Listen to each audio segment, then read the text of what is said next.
My first guest is former Congressman George Santos. He's just one day away from beginning an 87-month federal prison sentence for wire fraud and embezzlement. He joins us now to speak about how he's preparing for life behind bars and what might come next. So, George, thanks so much for your time. How I'd like to start this by asking, how are you prepared physically and mentally for your prison sentence? How as good as one can prepare. I think that's the best way I can say this. The reality is one can never prepare for such an abrupt change in life. So definitely not the easiest task at hand. And in terms of prison, have you any idea of what kind of prison you're going to? Is it going to be a low? Is it going to be a medium? So the facility I'm going to has been redesignated as a camp, which is, I guess, the easiest you can go to. And I was made aware of that a week ago. And are you glad by that fact?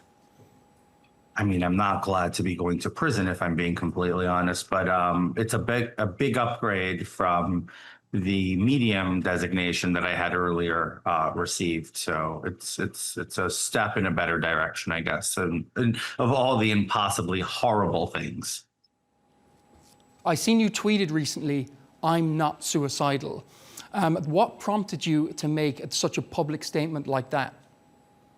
Well, there's a very large track record of gay men only having a 40% survivability rate in federal custody due to the poor management of BOP keeping inmates safe. So I just wanted that to be very clear. And then there's also the political nature of that, which people that don't shut up, if for the lack of a better term, we tend to be silenced. So I wanted to draw a line for the American people and for the whole world, quite frankly, to know. And I'm glad that folks across the world are paying attention and they get to see this, because you just never know in the world we live in.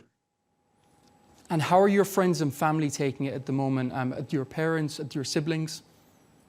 Oh, it's rough because I'm being incarcerated for something that no other member of Congress has been incarcerated for, which are FEC violations that were spun up and souped up by the Biden DOJ and Merrick Garland, designed to quite literally step on my neck. So it's frustrating. It's a mixture of angry, sad. It's just an entire disrupted family at this point. And I understand I put myself in this predicament, but I think there's no equal application of justice at the moment. Are you remorseful? That's an understatement, right? A lot of people keep saying, oh, he's not remorseful. Remorse, yes, I have tons of remorse. I'm remorseful I ever got involved in politics. I'm remorseful that I got involved and caught up with the wrong people. I'm remorseful for some of the insanely irresponsible decisions I made and actions I condoned. So yes, I'm terribly remorseful. Am I going to silence myself and not share my opinion? Absolutely not. So the two things can be true at the same time, but it seems that a remorseful person should essentially go away and be silent. And I disagree on that. And say after the sentence, how do you view your life? I believe you're sentenced to 87 months. Of course, with good behavior, you should be out in 3.5 years or so. How do you see life after prison? You know, that's a question I keep asking myself quite regularly. I'm having a hard time seeing past it. There's just a very dark sense that this is kind of the end of the road. But in a hypothetical here, and I'll indulge you, if there were to be, life after prison, I would say I look at it as an opportunity for growth. I want to engage, and I've already had tons of discussions around the subject. I want to engage in government transparency and really build a life and a legacy of exposing fraud, corruption, abuse inside of the federal government, specifically with elected officials, so the House of Representatives and the United States Senate. And I'm going to dedicate the rest of my life, if given the opportunity to do that, because I think it's become too partisan, the watchdog groups. I think it should be equally applied across the board, not in a partisan fashion. In much the same way as in Catch Me If You Can. There was a con man who was very successful, was arrested and imprisoned, and afterwards actually worked for the FBI. So you're saying that you would like to have a similar career path once you're out? I wouldn't. Believe it or not, I've never watched Catch Me If You Can. But that being said, I'm sure Leonardo DiCaprio did a great job there. But I will say that in a similar sense, I just want to focus on transparency. I believe the truth will set us free as a whole, as human beings. And I think that that's a great priority for me to make up for some of my poor choices in the past. And are you going to write a book after prison? Is that something that you'd like to do?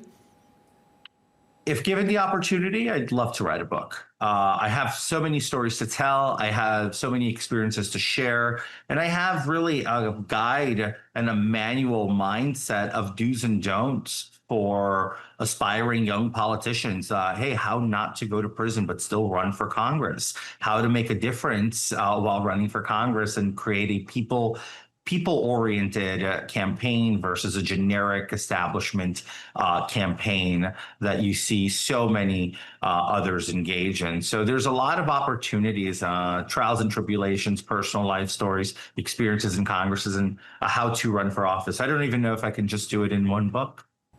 Turning back to the prison sentence itself, how afraid are you of the potential consequences inside for your personal safety?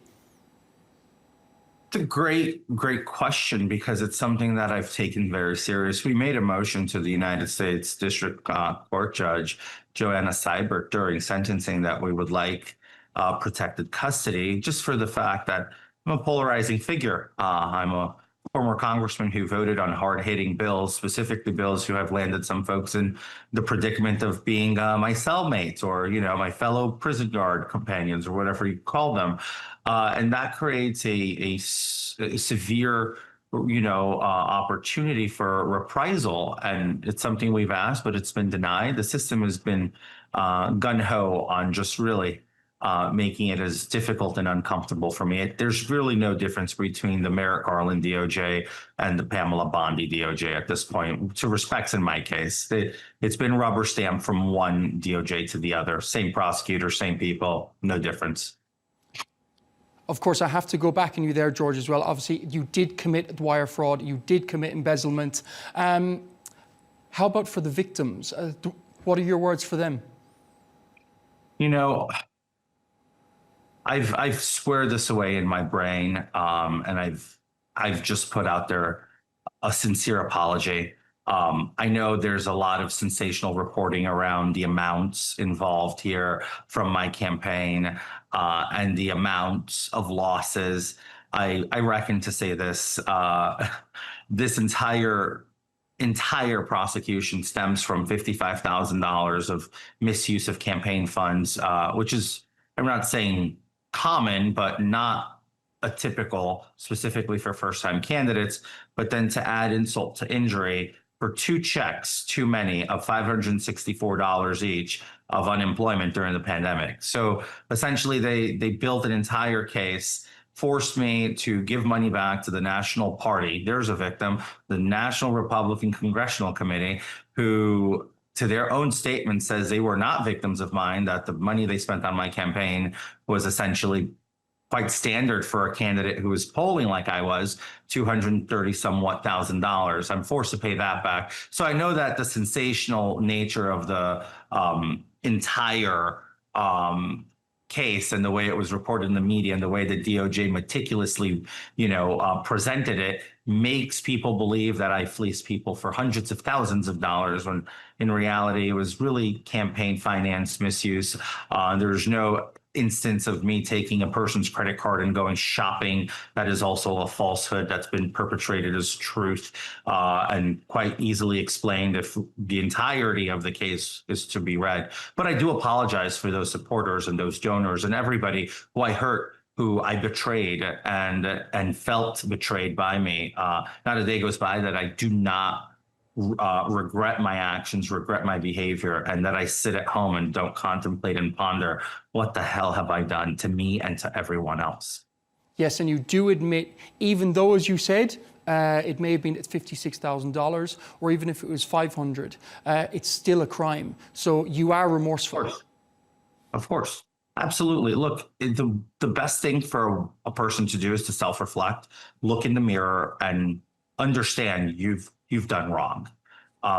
My entire issue, and I bring great issue, is the application of justice is just not equal. It's heavy-handed. Just easily look back in history, and you'll see that comparing what they alleged against me versus other people is similar statute and stature have not come close to a 7-year sentence.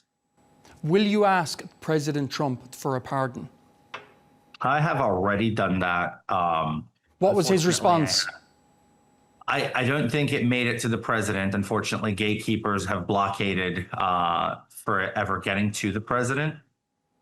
And in large part because I did not spend time in DC making friends. Quite the contrary, I didn't care to make friends because I was there to serve the people.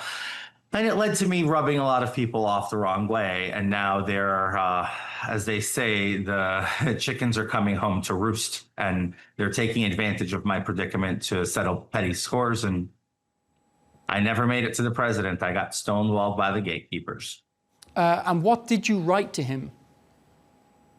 You know, I would be very, very inclined and keen to share with you guys the full pardon application so you guys are able to report on it. But it's essentially outlining the discrepancies in my case, the overly charged case, the overzealous political sentence, which in most cases would result in maybe a probationary sentence or, 18-month incarceratory sentence. But instead, they souped up and ignored Supreme Court rulings such as the Dubin decision to make a stretch on identity theft, which is quite laughable the way they go about it, and ignore precedent by the Supreme Court. But at the end, I just outlined the merits of the case. It doesn't come down to loyalty or politics. It really comes down to the merits of the case and the violations of the DOJ throughout the case. So what day exactly are you going to prison? That's Friday, tomorrow, Friday the 25th of July. I have to surrender by the 2 p.m. mark at the facility I've been designated to. And I've heard you say online as well that 30% of your face is filler. Now, I know a lot of these aesthetic kind of medicine, if you will, it needs to be topped up. It needs to be kind of looked after and manicured. How do you think that's going to affect your face in 4 years when you come out of prison? Let me put it this way. My aesthetics are the least of my worry. That's something so easily fixed within a day after being out. So I'm not worried about that. I'm more worried about my mental health. We can fix the outside if it's broken. Modern medicine has afforded us that, but the inside, the spiritual, the mental, the psyche is what I'm most concerned about. I could care less about everything else. George Santos, former congressman, thank you for your time. Thank you for having me.